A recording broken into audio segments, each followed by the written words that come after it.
Kasing lakas ng kulog ang tambol ng puso ni Isabel pagkatapos niyang ipasok ang susi sa kwarto ni Lucas. Sa totoo lang, hindi ko alam kung anong sasabihin ko sa kanya. Aniya sa sarili. Dahan-dahan niyang itinulak ang pinto. Napakagat-labi siya dahil sa labis na kaba. Hindi niya alam kung anong sasabihin sa binata. Hindi niya alam kung anong gagawin kapag magkaharap na sila. Nang makapasok siya sa kwarto nito, nagandahan siya agad sa loob ng kwarto nito. Kahit madilim, nakakita niya pa din ang buong kwarto. Napapaligiran ng kulay itim at puti na pintura ang paligid. Pero napakalinis ng kwarto ng binata. Boss? Nasaan po kayo? Tawag niya kay Lucas. Hindi niya kasi makita kung nasaan ito. Medyo madilim kasi ang kwarto at napakatahimik sa loob. What are you doing here? Napatingin si Isabel sa kanyang likuran. Nang makita si Lucas na walang pang itaas. Nakatawal lang ang ibabang parte ng katawan nito. Kitang-kita niya ang abs nitong kay sarap damhin. Shh! Behave, Isabel. Anong damhin pinag-iisip mo dyan? Saway ng bahagi ng isip niya. Mukhang bagong ligo lang ito dahil tumutulo pa ang tubig mula sa buhok nito. Boss? Parang napaus ang kanyang boses dahil lamang sa pagtitig dito. Gusto man niyang alisin ang tingin dito, ngunit hindi niya maalis ang kanyang mata sa maganda nitong katawan. Ano kayang pakiramdam mahawakan yung abs niya? Ay, ano ka ba? Self, umayos ka. I'm not your boss anymore. Di ba nag-resign ka na? Kunot noong tanong nito sa kanya pagkatapos binuksan nito ang ilaw. Medyo nasilaw si Isabel sa liwanag ng ilaw. Pero mas nasilaw siya sa kagwapuhang taglay nito. Diyos ko, nakakalaglag ng ovary. Hindi lang kasuotan ng malalaglag kundi pati ovary na. Lalo naman siyang napatitig sa mukha nito. Nakasign ako ng contract for 2 years, Sir Lucas. Mukhang pati ito ay nagulat sa kanyang mukha.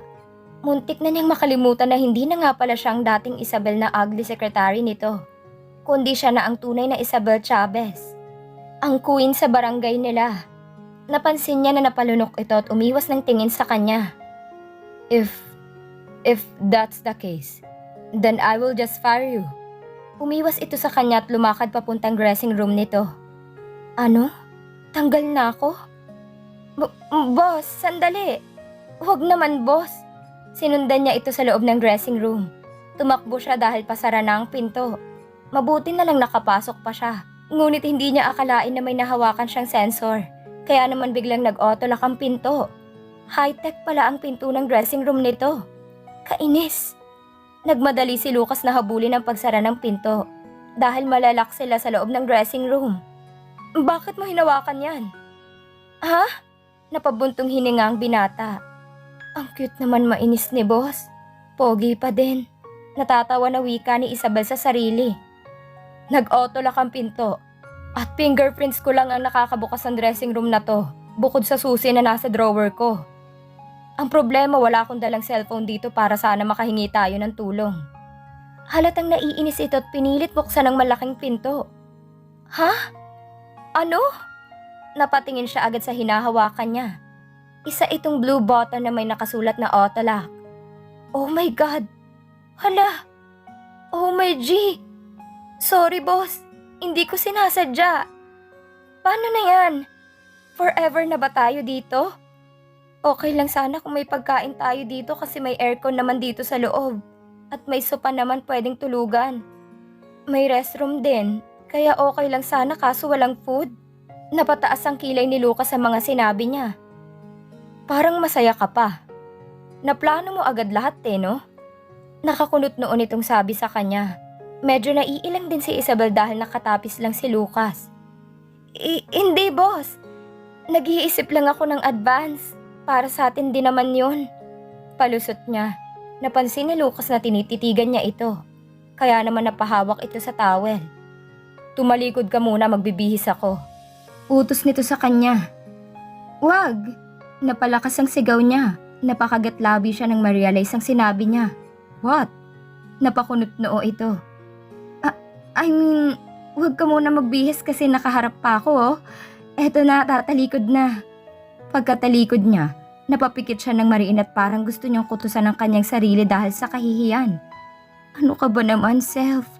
Nakakahiya. Baka isipin ni Lucas naghahanap ako. Huwag kang lilingon. Napataas ang kilay ni Isabel dahil ginamitan siya nito ng nakakahalin ng boses. Oh my God, bakit ganun ang boses niya parang nakakadala naman ata? Opo, boss. Kahit sa totoo lang gustong gusto na niyang lumingon. Okay na. Pwede na akong lumingon, boss? Tanong niya at parang nanghihina ang kanyang tuhod. Yeah. Hindi alam ni Isabel na may kalokohan na tumatakbo sa isip ni Lucas. Paglingon niya ay napasigaw siya sa kanyang nakita. Malaking ibon! Ay, boss! Ang bastos mo! Wala pang karanasan yung mga mata ko! Napatakip agad ng mata niya si Isabel dahil walang suot si Lucas sa likod niya. Napatakbo din siya sa sulok ng wala sa oras. Tawa naman ng tawa si Lucas. Kanina ka pa kasi tingin ng tingin eh. Natatawa pa din ito habang tuwang-tuwa kay Isabel. Excuse me? Hoy lalaki, kahit boss kita wala kang karapatang ipakita yang hindi maituloy ni Isabel ang sasabihin dahil nakatingin siya sa katawan nito. Tuwang-tuwa naman si Lucas sa reaksyon niya. Pwede ba boss? Magbihis ka na. Ingat ka mamayang gabi, 2 lang tayo sa dressing room na to. Naku, galit pa naman sa'yo to. Makahulog ang biro nito sa kanya na ikinapula ng kanyang pisngi. Pilyo itong ngumiti at parang tuwang-tuwa sa kanya. Ay naku, tumigil ka Lucas. Napatigil naman sa pagtawa si Lucas nang mapansin niya ang mukha ni Isabel. She looks very pretty and cute kapag galit siya. Ang sarap niya palang asarin. But I miss my old Isabel, the one with more blush on. Biglang nalungkot ang binata. Tumalikod na siya kay Isabel at nagbihis ng tahimik. Anong nangyari dun? Mga asar tapos biglang mag-e-emote. Bulong ni Isabel sa kanyang sarili. OMG. Teka, paano na kami ni Lucas?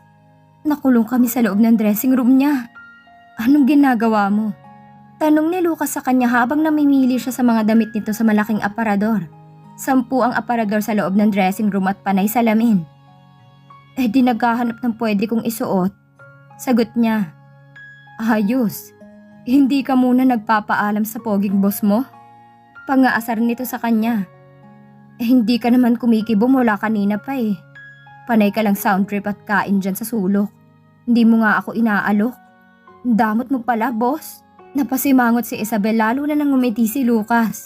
Ayoko eh. Tataba ka lalo. Naka-half smile ito habang kumakain ng biskwit. Namula ang kanyang pisngi sa sinabi nito. Napatingin agad siya sa kanyang katawan. Maganda siya. Alam niya sa sarili niya na maganda ang katawan niya. At madami nagsasabi sa kanya nun. Kaya naiinis siya sa sinabi ni Lucas na mataba siya. Excuse me? Ang ganda kaya ng katawan ko. Hindi mo ba nakikita? Halatang inis na inis si Isabel sa binata. Ngunit panangiti lang si Lucas na parang tuwang-tuwang asarin si Isabel. Ang taba mo kaya? Napangisi ito nang mapansin na namumula sa inis si Isabel. Sinungaling. Nung dati nga muntik mo na ako anuhin eh. Mas namula si Isabel sa kanyang sinabi. Nabigla siya sa nasabi niya kaya napatakip siya ng kanyang bibig. Anuhin? Nanunod yung tanong ni Lucas. Kainis talaga. Hindi ko akalain na may pagkapasaway pala si boss. Tumalikod na si Isabel kay Lucas at ipinagpatuloy ang paghahanap ng kanyang masusuot na damit. Medyo nilalamig na kasi siya sa loob ng dressing room. Kahit anong sabihin mo, hindi pa din kita bibigyan nito. Sarap kaya, favorite ko nga to eh. Pangaasar pa nito sa kanya. Nakikita pa din ni Isabel ang mukha ni Lucas sa salamin ng aparador at asar na talaga siya sa boss niya. Masamid ka sana. Matapang ka pala. Bakit nung nasa office tayo ang bait-bait mo sa akin? Napapangiti ito. Siyempre boss pa kita nun. Diba sabi mo tanggal na ako? Tsaka ang damot mo pala hindi mo man lang ako binibigyan yan. Kanina pa kasi ito kumakain ng biskwit. Nakastock lang sa isang drawer nito ang napakadaming biskwit nito. Gusto mong bigyan kita? Tanong nito habang pinipigilang mapangiti. Napabuntong hininga si Isabel at dahan-dahan na tumango. Gutom na kasi siya. Halos 2 oras na sila sa loob ng dressing room. One condition. Wika nito sa kanya. May kondisyon pa? Reklamo niya sa binata. Kiss muna. Napakagatlabi pa ito habang pinipigilang matawa. Namula naman si Isabel sa sinabi ni Lucas. This time dahil parang kinilig siya sa sinabi nito. Pero nang makita niyang nakakalokong ngiti nito na wala ang kilig na nararamdaman niya. Dahil pinaglalaruan siya nito. Natutuwa itong asarin siya.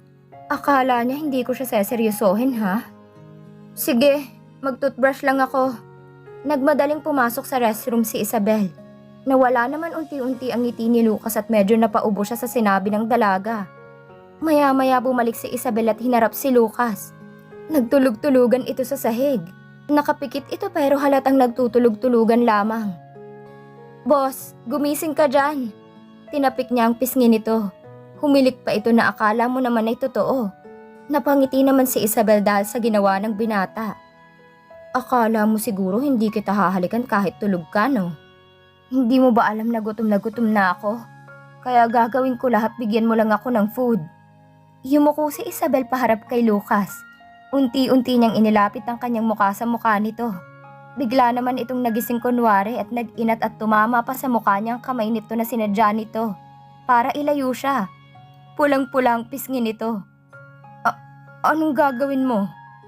Natutulog ako. Lumayo ka. Hawak pa din ito ang mukha niya kaya naiinis si Isabel. Sabi mo kiss muna. Eto nahahalikan na kita. Nag-toothbrush pa ako para hindi nakakahiya sa'yo. Tinapik ni Isabel ang kamay ni Lucas. Nataranta naman ito at tumayo. Binibiro lang kita. Sige na, kumain ka na ng madami dyan. Umiwas ito ng tingin sa kanya habang kunwari may hinahanap sa aparador. Napataas ang kilay ni Isabel at malapad na napangiti. Yes! Kumuha agad siya ng biskwit at kumain agad. Gutom na kasi siya. Nakatingin naman si Lucas ng palihim sa kanya sa salamin ng aparador. Kaya kitang-kita niyang maamong mukha nito. His heart beat so fast nang bigla itong tumingin sa salamin. Anong tinitingnan mo, ha? Tanong nito dahil nahuli siya nitong nakatingin. Baka kasi ubusin mo eh. Pagsisinungaling niya. Pero ang totoo nagagandahan siya kay Isabel. Akala niya magiging okay na sila uli. Pero nakipagbalikan ito sa ex-boyfriend nito. Kaya naiinis siya ngayon sa dalaga. Napataas ng kilay si Isabel nang mapansing nakatitig pa rin sa kanya si Lucas. Nagagandahan ka sa akin, no? Biglang wika niya. Napaubo naman ang binata. Ay, in your dreams. Kumunot ang noo nito. Uy, namumula ka, boss. Siguro gandang-ganda ka sa akin, no? Di mo lang maamin. Nilapitan niya ito. Tumingin ito na seryoso sa kanyang mata. Mas maganda ka dati nung makapal pa ang kilay mo at 10 kilo ang blush on mo. Napatulala si Isabel sa sinabi nito. Tumalikod na ito at pumasok sa restroom. Naiwan naman siyang natigilan. Habang nasa restroom ang binata, ay nagkaroon ng ideya si Isabel. Inilabas niya sa kanyang bag ang kanyang makeup kit at nag-umpisang mag-makeup. Kinapalan niya ang kanyang kilay at blush on. She smiled with invisible tears in her eyes. Dahil parang may humaplos sa puso niya nang makita ang Betty Lapea niyang aura. Hi Betty, I miss you. Bulong niya sa harap ng salamin. This is the real me. Dito ako masaya sa itsura kong ito. Dito ko nakita ang mga tunay na ugali ng mga taong nakapaligid sa akin. Dito ako naging masaya. Itong mukhang itong tunay na ako. Isabel? Napatingin si Isabel kay Lucas. Paglabas kasi nito ng restroom ay nagulat ito sa kanyang itsura. Nginitian niya ito katulad ng dati niyang matamis na ngiti para dito. Hi boss. Nice to see you again. Matamis ang ngiti niya katulad noon. Napatulala naman si Lucas at mabilis itong tumakbo palapit sa kanya. My God, I miss you so much. Niyakap siya ni Lucas ng mahigpit na mahigpit. A tear fell on his eyes when he saw Isabel again. Napatulala naman si Isabel habang yakap-yakap siya ng binata. God, I miss you too, Lucas. Niyakap niya din ito ng mahigpit. Isabel, bulong nito sa kanyang tenga. Boss, napatingin si Isabel sa mga mata ni Lucas dahil dahan-dahan itong tumitig sa kanya. Can I kiss you? Walang ibang naririnig si Isabel kundi ang tibok ng kanyang puso sa mga sandaling iyon. Parang may mga paru-paro sa kanyang puso na nakakakiliti. She can clearly see the longingness of Lucas in his eyes. Para bang miss na miss siya nito at para bang gustong-gusto siya nitong halikan. Pagka-miss ba ang nakikita niya sa mata ni Lucas? Lucas, Tumingkayad siya upang salubungin ang labi nito. Napapikit silang sabay pagkalapat ng labi nila sa isa't isa. Hinalikan siya nito sa mga labi ng buong puso. Kakaiba ang halik nito ngayon.